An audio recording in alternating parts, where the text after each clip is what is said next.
मलिकवाडमध्ये राज्य महामार्ग 78 रुंदीकरणाला ग्रामस्थांचा विरोध, काम तात्पुरते थांबवण्याची मागणी।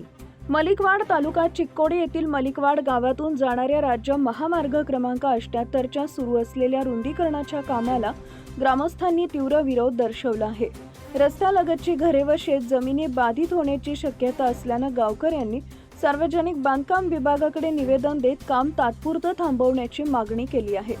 ग्रामस्थांनी दिलेल्या निवेदनात नमूद केलंय की संबंधित रस्ता पूर्वीच काही प्रमाणात रुंद करण्यात आला असून सध्या सुरू असलेल्या नव्या आराखड्यामुळे अनेक कुटुंबांना आपली घरं गमावण्याची वेळ येऊ शकते।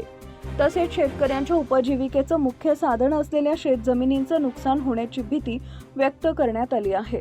गावकऱ्यांच्या मते या प्रकल्पाबाबत पूर्ण आणि स्पष्ट माहिती न दिल्यानं संभ्रमाचं वातावरण निर्माण झालंय। त्यामुळे प्रशासनानं तातडीनं पुढील उपाययोजना कराव्यात अशी मागणी करण्यात आली आहे। प्रतिनिधी अमर माने, मलिकवाड।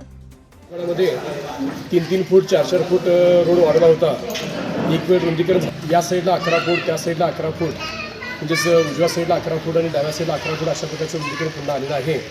आणि आमचं सगळ्यांचं काय आमचं असं मत आहे की एकसारखं रुंदीकरण व्हावं, प्रत्येक गावामध्ये एकसारखं रुंदीकरण व्हावं। फक्त मलिकवाडला असं काय होता कामा नये, म्हणजे मलिकवाड हा जो मर्यादित भाग आहे एवढाच विचारात न घेता पूर्णपणे सगळ्या भागामध्ये रुंदीकरण व्हावं। फक्त आमच्या भागामध्ये असं रुंदीकरण करायचं आणि त्यामुळं शेतकरी बांधव किंवा जे काही घरं वगैरे आहेत किंवा जे काही कामगार लोक वगैरे आहेत किंवा जे व्यवसाय करणारे लोक वगैरे आहेत त्यांचं नुकसान फार मोठ्या प्रमाणात होता येतं आणि त्यामुळं त्यांचं भीतीचं वातावरण निर्माण झालं आहे आणि त्यामुळं एकसारखं रुंदीकरण व्हावं आणि सरकारने याची दखल घ्यावी कुठल्याही परिस्थितीमध्ये।